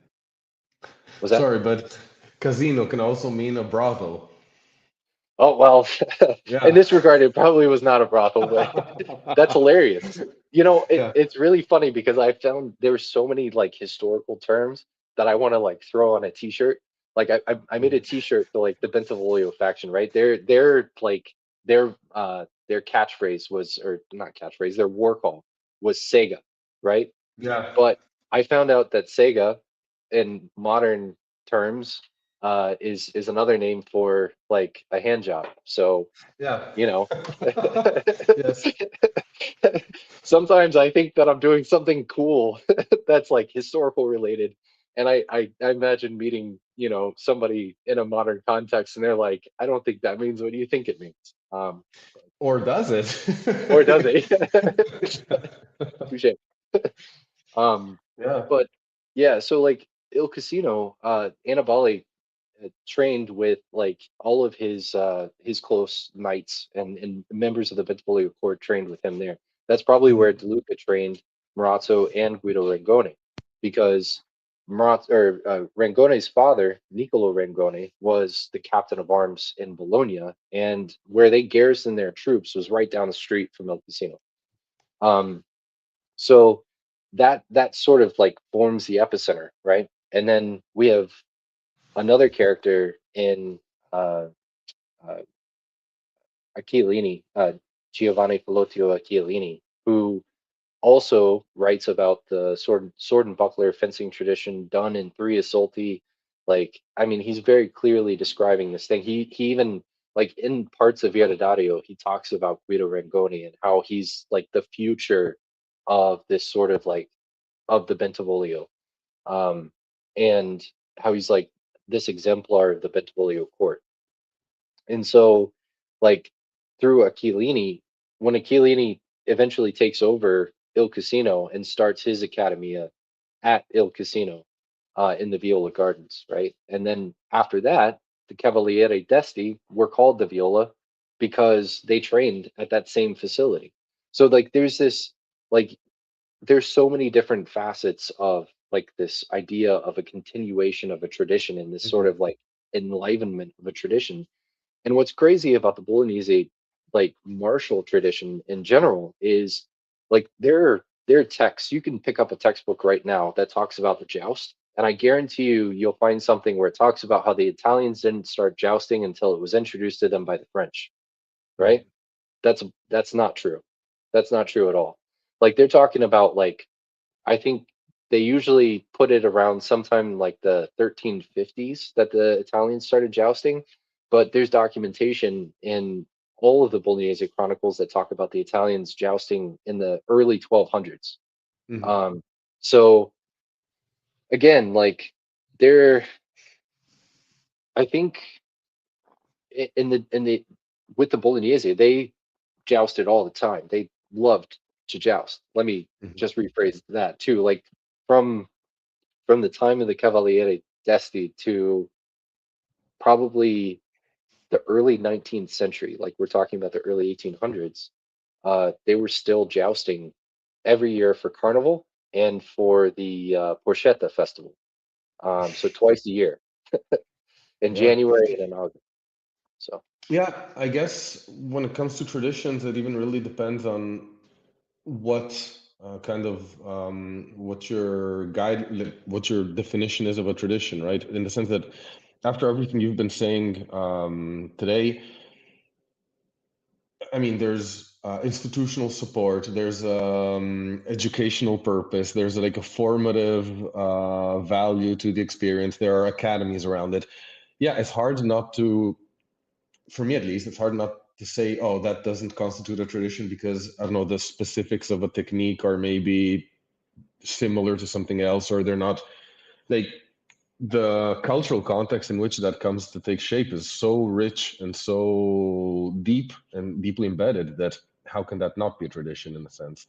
It may yeah, not be like a individual fencing tradition, perhaps, that I guess I'm not qualified to talk about, but um, it's certainly something and something pretty big. And Yeah. Well, I think what you hit on is something important, right? There's the cultural context of it, right? And the cultural context provides an avenue through which a martial context could. So there's the cultural and martial context, Mhm, and then those two avenues allow for the continuation of the potential of a tradition, right? mhm, So whether or not we have like irrefutable proof of a continuation of a tradition, the the pieces that facilitate that are all there, right? mhm. And I think that's it, it all kind of forms in that cocktail. And you know well, right? Like Italians are so proud of the city that they're from. Like, I mean, like you there's such a regional and cultural history of like your hometown that means so much. And it was still there. Like, I mean, you were Bolognese before you were anything else. Like, I mean, you Absolutely. know, you were Roman, you were Tuscan. It doesn't it, like yeah. So the the the pieces were there, right? But sometimes it's clear that there were also like kind of like these reformist ideas that kind of tried to change things. Um, like Altoni and Agrippa in particular are very clearly trying to reinvent fencing in some way and change it from what it was. They're very critical of the things that had come before, and they're trying to like reimagine it in some new way, right? I used to think the same about Vigiani until I actually like went and studied the philosophy that sort of instantiates Vigiani. And then I realized that Vigiani is not a reformer. He's what he's doing is he's communicating Bolognese fencing in a way that nobody had done before, which Mhm, is letting you in on that floor knowledge and all of the sort of like the tactical insights that are really at the heart of that Bolognese fencing tradition. But he's doing it through a philosophical lens. So he renames the guards not because they were I mean, he does say that the sort of the way of communicating the guards is ineffective, which I think is more of an observation than anything else, right? mhm, Um, you know, to anybody who doesn't have some fencing background or who doesn't do Italian fencing now, if you said Codalonga Stretta, they're going to think, what are you talking about? Guard of the long tail, that makes absolutely no sense. And Manciolino and Marazzo do provide some substance to that, but um, Vigiani actually gives you the tactical insight, right? Which is it's all based on the potentiality of the guard, right? So every fixed position has potentiality, and it mhm, is if you understand what that potentiality is, you can lure that potentiality out, or you can mitigate that potentiality to make sure it never comes to fruition. And mhm. that's his overall ethos. And so I mean it's actually a pretty brilliant exposition. And in that regard, I think that's where you can kind of see these traditions being well preserved in some way, better explained in some ways. And then you have people like Piccolomini, who's just a critic of everybody. Gaiani is a critic of everybody. Monese he's a critic of everybody. They like to kind of throw shade at all these people. And then you have these reinvigorations of these Italian traditions, like you have the Marcelli tradition that starts and like they reinvigorate the Neapolitan fencing tradition, which had apparently died, or maybe hadn't died, but was just isolated in some way. Because we have the Pagano, and I don't know if we fully understand the legacy of the Pagano family. Um, they might be more consequential than we can even imagine, in a lot of ways. So Interesting. yeah, there's a lot of stuff to learn and explore. It's pretty cool. Yeah. So, a tip you would give as a self-built researcher, in a sense, to anyone who was trying to develop beyond either just practicing or, hanging out online and bored of the usual topics, where would you send them to start digging? So I think if if yeah, find a book like a general history that I think covers the topic that you're interested in. Get a really good understanding of kind of the broad view layout of the time period that you want to study. And then from there, start reading footnotes. Follow those footnotes and follow those footnotes until you get back to the primary sources. And then you can really start to find new things. One of the things that I found as a researcher is that there are an untold number of things that you will find in books that people have poured over time and time again.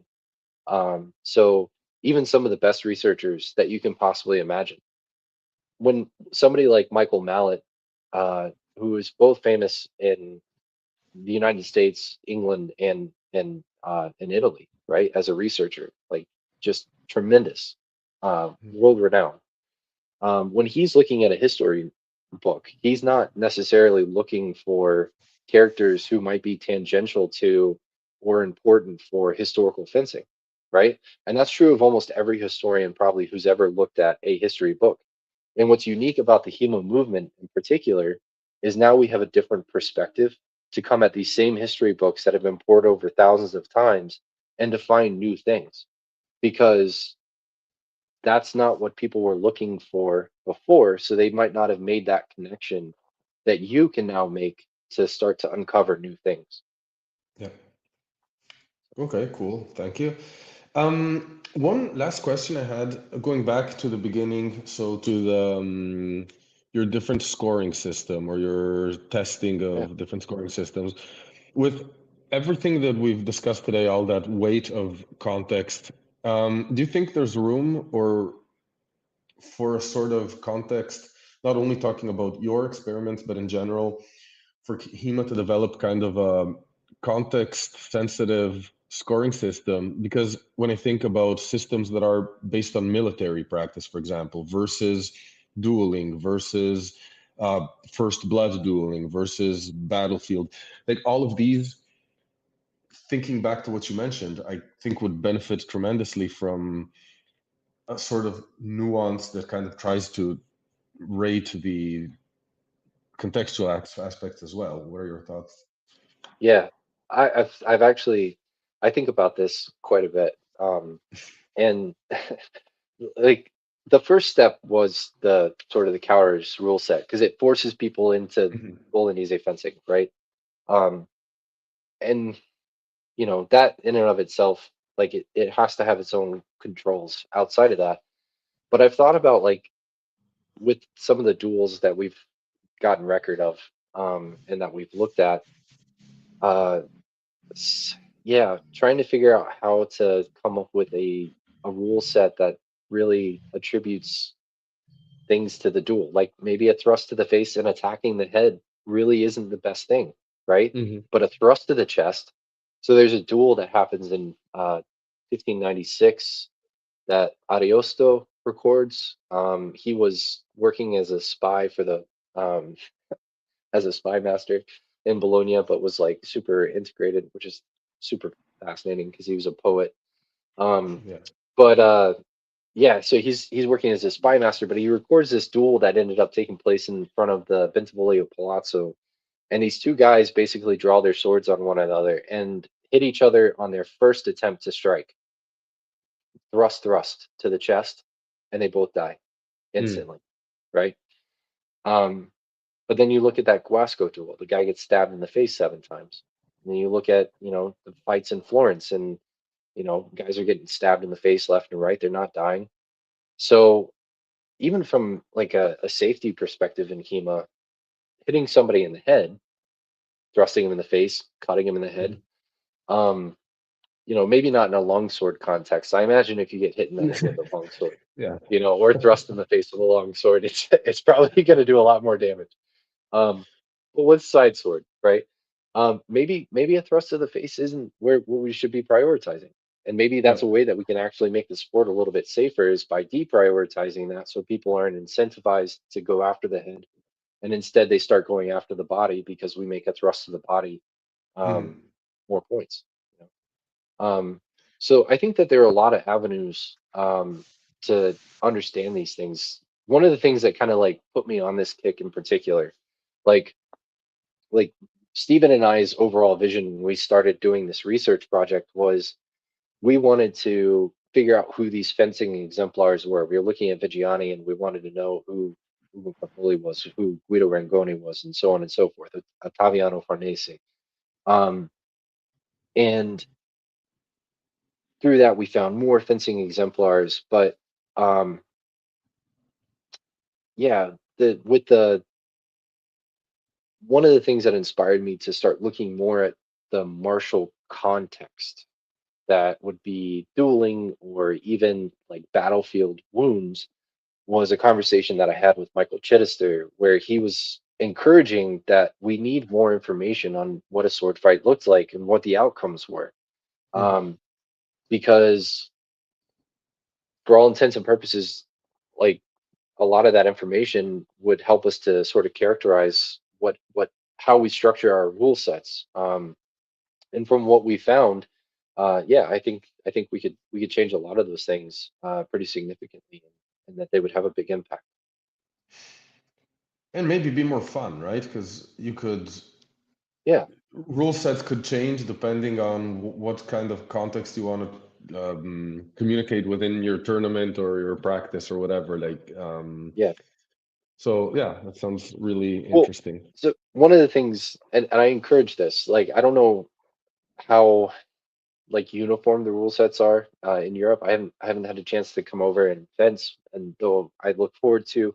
Um, but in our region, in the United States in particular, in the Piedmont region, one of the things that when we structured the Piedmont Historical Fencing League, which is a number of different schools that sort of cooperate with one another, is we all made an agreement that we would come up with different rule sets for our tournaments that Hmm. emphasize something different, right? Mm. So in South Carolina, there's a tournament called, or they just redid it, so it'll be back, but it's called Study and Steel. And basically, like you go into and you are graded on how many life points you have left. So you have like 10 life points, and every hit takes a certain number of your life points away. And the quality of that engagement is based on what your number is in relation to 10 after that engagement, right? Ours is a continuous fencing rule set, and it's blind judging. Queen's Gambit uses more, or used to use more of a first blood style um, tournament, where like a really good cut to the hand with good body structure could end the fight. Um, Hmm. and then yeah, and then the Surfo down in Atlanta would have a little bit more of a sort of a Nordic style like fencing tournament. So reminiscent of like what you would see with something like Swordfish or something like that. And so that was kind of the environment. And as a fencer, you go out and you fence in all these different tournaments, and you have a really good idea of what you're good at and what you're not good at based on all the feedback that you're getting, because you have so many different environments that you can play in Hmm. to see how that goes. So I think that's a great model, and I'm biased because that's the model that I kind of came up in, right? Yeah. But I do think it made me a better fencer. I learned a lot about myself through that. That's great. So I won't keep you much. I won't keep you longer because I suppose you have something to do in your day. Yeah, But yeah, thank you so much for joining. Of course, you're welcome anytime. Looking forward to your upcoming articles.